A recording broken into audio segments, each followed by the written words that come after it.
You've heard the words since you were in Sunday school.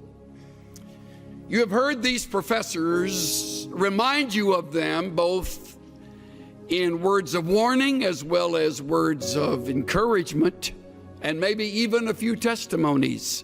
A counselor, a friend, a minister of music, whatever capacity you'll serve in, on mission field or here at home, you'll use these two words. And they are, trust God. Two single-syllable words that you have heard forever, but you will discover as time passes how difficult they are to obey. Trust God. Of course, I have no way of knowing what the future holds for you. You may lose your home and everything in a fire. You may lose your spouse to an early disease, detected but not cured.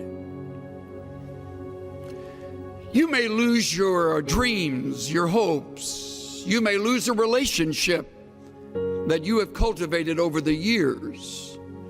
All losses are painful.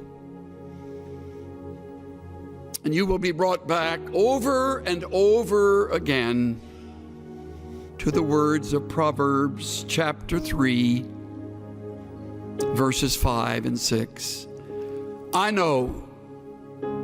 You memorized them in Vacation Bible School or when you were growing up at the knee of a godly mother and or father, and your lips will move as I quote them. Trust in the Lord with all your heart, and lean not to your own understanding. In all your ways, acknowledge him, and he will make your paths straight. All your heart, all your ways, trust. Trust. Now, we have a problem with this because of several things. First of all, we are too blamed self-sufficient. We have learned how to get ourselves out of jams rather than acknowledging the jam has very well been either directed or permitted by our sovereign God to teach us. And by not trusting him, we short-circuit the test and go our own way, getting ourselves out of our own mess.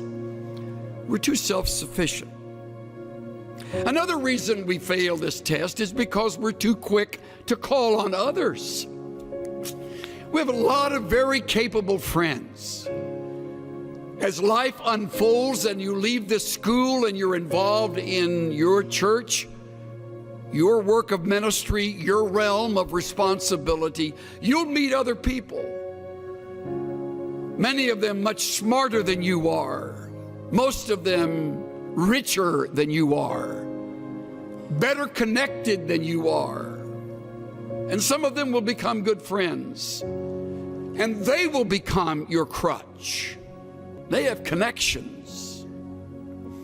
And when you're up against it, they'll get you through it. Another reason we don't trust is because we feel distant from the God of heaven. Don't feel too guilty about that. So did Job, as godly as he was. And yet Job said, in the midst of all of the loss, though he slay me, I will trust in him. Though he take me off this earth, in the process, I leave trusting him. I will trust him. The fourth reason I would name is that we have cultivated the bad habit of worry. Many of you are much better at worrying than you are at trusting. If you were to put together a worry list, it would outrun your prayer list. And you're worried right now about something.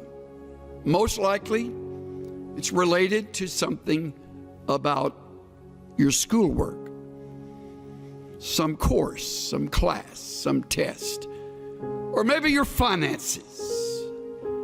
You don't have enough money. I'll give you a word of encouragement. You'll never have enough money. So you're worried now, you're getting good at it, so you can carry that with you when you graduate, because you won't have enough money then. So you're worried about that. And you do not trust God. See how practical it is? And if you think you're going to outgrow the problem, take it from this old guy today, you won't ever outgrow it. It's like lust. You never outgrow lust. You just learn to fake it. I remember attending a Navigator conference when Lawrence Sandy was president.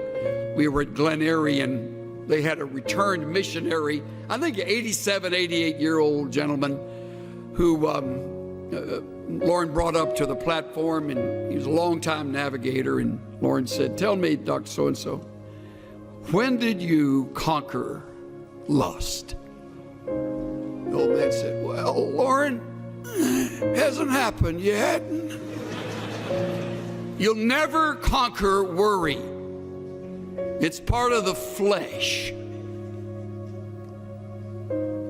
You want to, but the only way you will get through it so that you will learn from the test is to trust. To trust. To put the worry on hold, to set it aside, deliberately shoving it away and saying, "God, at this moment, I rest in you and you alone."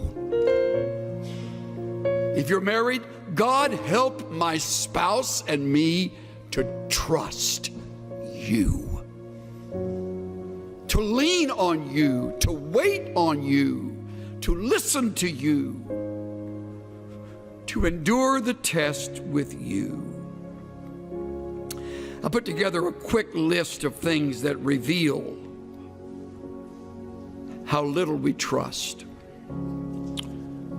When you choose to worry, you do not trust. When you try to fix what is impossible, you do not trust. When you hurry ahead and don't wait for the Lord to move and to change, you do not trust. When you lie awake twisting and turning at night, you do not trust.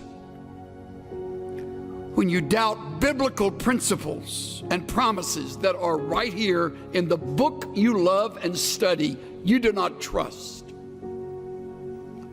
When you turn to others first for help, you do not trust. When you listen to human counsel and give a higher priority to that than the principles you have just learned, you do not trust. When you manipulate and maneuver situations, you do not trust.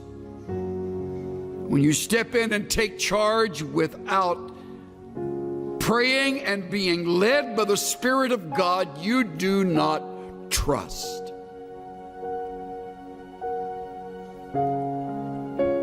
When you cling to others in order to feel secure and needed and loved, you do not trust. The list goes on and on. See how easy it is to live in the flesh, how easy it is to disobey. Trust in the Lord with all your heart. Wouldn't it be a great project over the Christmas season this year to think through ways that you can begin to trust God regardless? Hopefully it'll be a project that you and a good friend or you and your mate can enter together. What is it we do that keep us from trusting God? And how can we break that habit and watch God break through in ways that we would never have expected. Cynthia and I have a longtime friend who was raised with 4 brothers in southwest Texas. They were raised on a very poor ranch. They eked out a living. One of the brothers wound up getting into Baylor, going on to UCLA Law School, and earning his degree in law, and has since become a very fine attorney in the Southern California area. We've been friends since the mid-1970s. One of his 4 brothers stayed at the ranch and developed it, cultivated it. The other brothers moved away, as did our friend. And the one who stayed, along with his wife, really turned the ranch into something much more successful. Grew crops that worked, got cattle, bred them, sold them. Little by little, kind of got on their feet and finally became pretty much financially stable. Then the fires of 2011 across Texas swept through their area. And they came to that ranch. By now they knew they would lose all the cattle. They simply opened the gate, and amazingly, those animals know where to go, usually know where to go to find shelter and safety. And they fled, hundreds of them. And they barely left, unable to get much of anything in their pickup, and they drove away. Came back a number of days later when allowed to enter this territory, and everything was melted. Everything.